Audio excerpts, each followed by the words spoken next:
Today I am happy to welcome and introduce to you a dear friend, author, storyteller, and former arts correspondent on the Straits Times, Akshita! Hi, I'm Akshita and I am absolutely crazy about stories and theatre. Take us back to the very first article that you wrote in Straits Times. So the first article I ever wrote was something about how my dad likes his shorts, and I got so many messages of support from other gentlemen who say, yes, shorts are very important in Singapore because it's hot and humid. So now tell us more about your shift to being an author.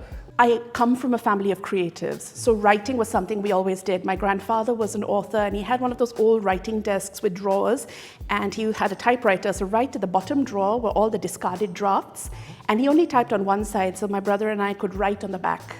So I used to write poems and short stories. We also grew up like writing and performing our own skits, usually based on the Indian epics, the Mahabharata and Ramayana. One of the best things that happened to me was I got hired by the Straits Times to watch theatre and write about it.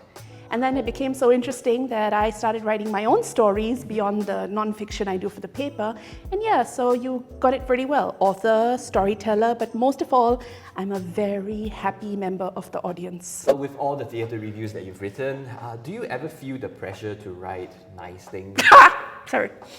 So basically, no pressure to write a good review, but a lot of pressure to write an honest, helpful, and compelling review. Honesty serves people much better than being nice and sayanging each other. As you grow up and as you evolve and you live longer in the world, your context changes, your appreciation changes.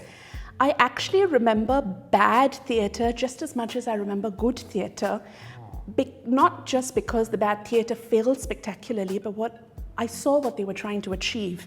And maybe the audience wasn't ready, or rather the creators weren't ready at the time. And this is the thing, theatre review is not about putting people down. Theatre review is actually very empathetic and sympathetic. You've got to put yourself in everybody's shoes, but you also have to put yourself in the shoes of the audience. Right, so Akshita, welcome to Which Review Is It Anyway? Now, this game is very simple. We read a sentence or two from your previous reviews that you have written, and you're supposed to figure out which show it was for.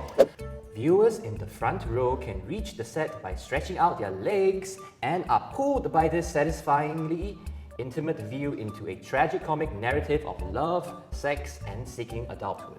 I'm guessing this was Permanence. Yes! Really? It's Yes! Permanence by Gina Q. You don't often get shows that talk about sexuality, coming of age, adulthood, because we're still a very conservative society. So Permanence was great. It was really about, I felt, people learning about themselves, learning the good, the bad of relationships, and so much in there about consent, which we need to talk more about. I love that show. As the characters separate physically, the cast gathers long threads across theatre. Oh, into I know one. this one. So this is based on a book of short stories, but what united them was the movement of this thread across the stage.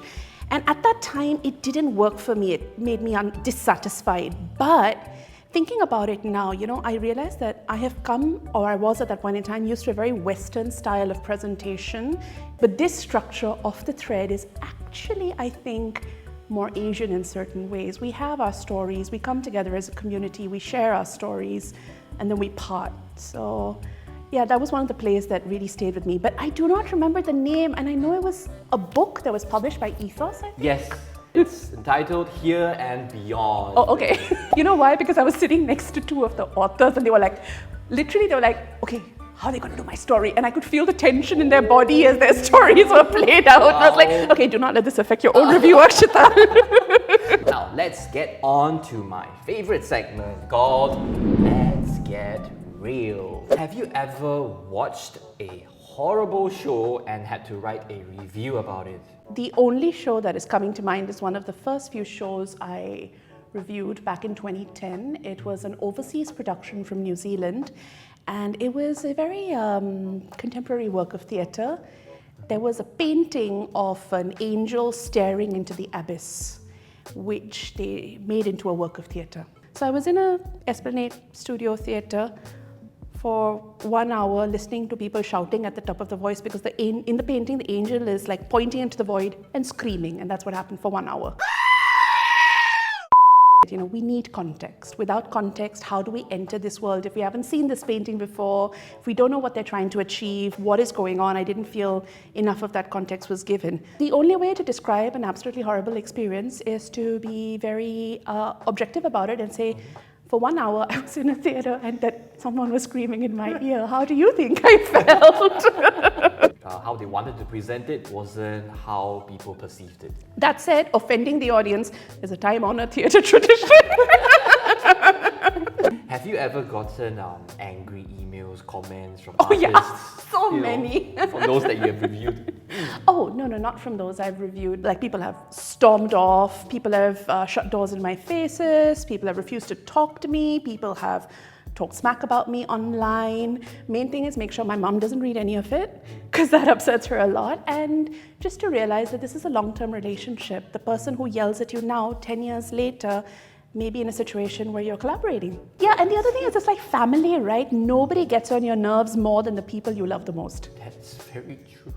We know you've written 2 books, Beauty Queens of Bishan and Nimita's Place, that recently won the Singapore Literature Award. Congrats! Thank you, and I co-won it with Ernie Ishan's Lion City, I have to say that, yeah. Okay. Yeah. Why haven't you written a play yet? Because I used to do it in the past. Okay. It was a lot of fun, but I do feel that the standards of Singapore theatre are very high and I'm not there yet.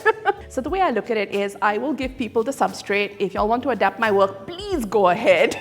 Because y'all are much more talented and better able to do it than I am. Let's say if you were to write, like play, what would it be?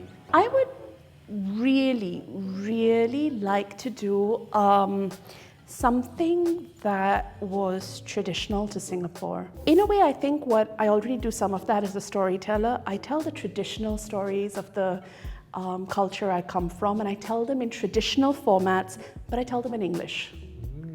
So it's accessible for everyone? It's accessible for everyone. And rather than me writing a play, I would like to see more of that. I would like to see more of our past heritage made more acceptable, and we understand, where we come from. Not to take it seriously, but also to take it in a way that you realize that this is yours. You have inherited this and you can have fun with it. Just as the first play I reviewed, Shakespeare, a classic, was made accessible again, and you felt, oh, okay, yes, I can relate to this. All right, thank you so much for sharing, Akshita, and for joining me today. Thank you for having me. Yeah, it's always a joy to have you. Do remember to like, share, and subscribe. See you next time. Hey. I don't know how to describe this. It's a thing. Yeah, it looks like a dead body. Looks like a dead body? Yeah, I don't know how to describe it. Everybody, what is this? What is this? You call this fashion? Hello? Next.